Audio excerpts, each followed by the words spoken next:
किसी विशाल साम्राज्य को समझना ये वाकई एक बहुत बड़ी पहेली है। इतनी सारी जानकारी, इतनी सारे नजरिए, तो सवाल ये उठता है कि इस उलझन को सुलझाना शुरू कहाँ से करें। तो जरा सोचिए, क्या ये मुमकिन है कि इतने बड़े साम्राज्य की कहानी सिर्फ 5 मिनट में बताई जाए? यही वो सवाल है जो आज हमारे इस पूरे विश्लेषण के केंद्र में है। अच्छा, तो इससे सुलझाने के लिए हमारे पास कुछ कह सकते हैं अलग अलग तरह के सुराग हैं। पहला है एक यूट्यूब ग्रोथ स्ट्रैटेजी। अब इसका एक पुराने साम्राज्य से भला क्या लेना देना हो सकता है ना? और फिर ये देखिए 13वीं सदी के मंगोल कवच का एक बड़ा ही टेक्निकल ब्यौरा। ये तो बिल्कुल ही अलग दुनिया की बात लगती है। और आखिर में सिल्क रोड की इकोनॉमिक्स। तो हमारे पास 3 बिल्कुल अलग अलग विषय हैं। पहली नज़र में तो ये सिर्फ कन्फ्यूजन ही पैदा करते हैं। सवाल ये है कि इन्हें आपस में जोड़ा कैसे जाए।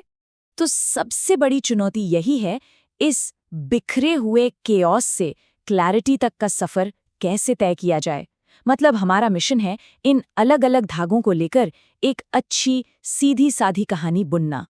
तो पहला सिद्धांत हमें मिलता है कंटेंट स्ट्रैटेजी से।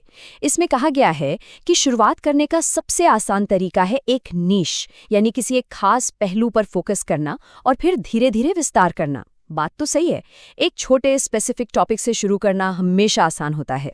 इसका मतलब ये हुआ कि मंगोल साम्राज्य जैसे इतने बड़े टॉपिक को समझने के लिए हमें सबसे पहले एक खास और दिलचस्प एंगल चुनना होगा। और हमने जो एंगल चुना है वो है ग्लोबल ट्रेड और सिल्क रोड पर मंगोल साम्राज्य का क्या असर पड़ा। देखिए, ये एक ऐसा एंगल है जो हमारे तीनों अलग अलग सोर्सेस को एक साथ ले आता है। ठीक है, तो एंगल तो मिल गया। अब अगला कदम क्या है? अगला कदम है कहानी के लिए एक सिंपल लेकिन पावरफुल स्ट्रक्चर तैयार करना।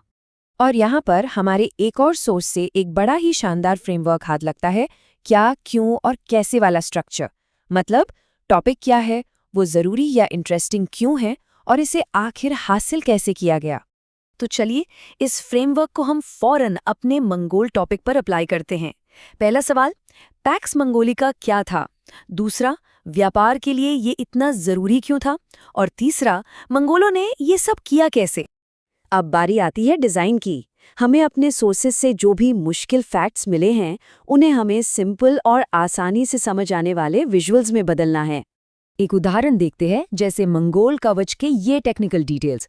देखिए, एक तरफ है लैमेलर आर्मर, जिसमें धातु के टुकड़े एक दूसरे से सीधे जुड़े होते थे। शायद ये तीरों से बेहतर बचाता था। दूसरी तरफ है मेल आर्मर, जिसका इस्तेमाल कम होता था।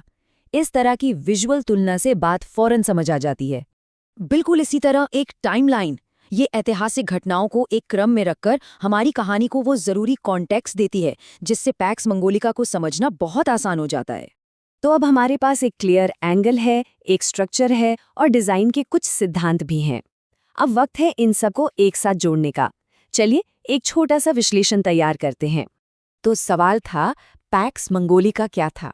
असल में ये मंगोल शांति का एक दौर था, एक ऐसा वक्त जब एक यूनिफाइड मंगोल शासन के तहत पूरे यूरेशिया में ऐसी शांति और स्थिरता थी जो पहले कभी नहीं देखी गई।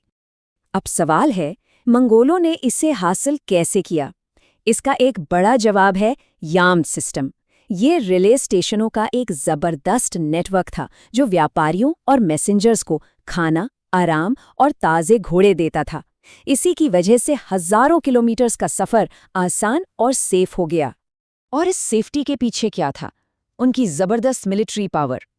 एक आम मंगोल कॉम्पोजिट बो का जो खिंचाव था वो करीब 100 पाउंड का होता था। सोचिए, यही वो हथियार था जिसने सिल्क रोड जैसे ट्रेड रूट्स को लुटेरों से महफूज रखने में मदद की। और ये ट्रेड के लिए इतना जरूरी क्यों था? क्योंकि इस सुरक्षा का सीधा मतलब था कि व्यापार बढ़ सकता था। कहा जाता है कि उस दौर में एक अकेला मुसाफिर भी साम्राज्य के एक कोने से दूसरे कोने तक बिना किसी डर के जा सकता था। और इसी माहौल ने नए आइडियाज, सामान और कल्चर के लेन देन को जबरदस्त बढ़ावा दिया। तो ये सब करने का आखिर मतलब क्या है? इस पूरी प्रक्रिया का मकसद क्या है? आखिर इस तरह से जानकारी को समझना इतना जरूरी क्यों है? एक बेहतरीन विश्लेषण का असली मकसद यही होता है, जानकारी के एक उलझे हुए जाल को लेना और उसे एक सीधे साधे क्लियर आइडिया में बदल देना। तो इस पूरे क्रिएटिव प्रोसेस से हमने क्या सीखा? इसके मुख्य बिंदु क्या है?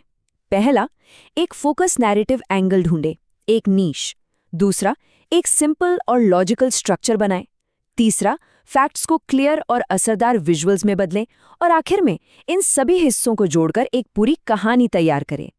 तो अब सवाल ये उठता है कि अगली कौन सी ऐसी मुश्किल कहानी है जिसे इसी तरह आसान बनाया जा सकता है।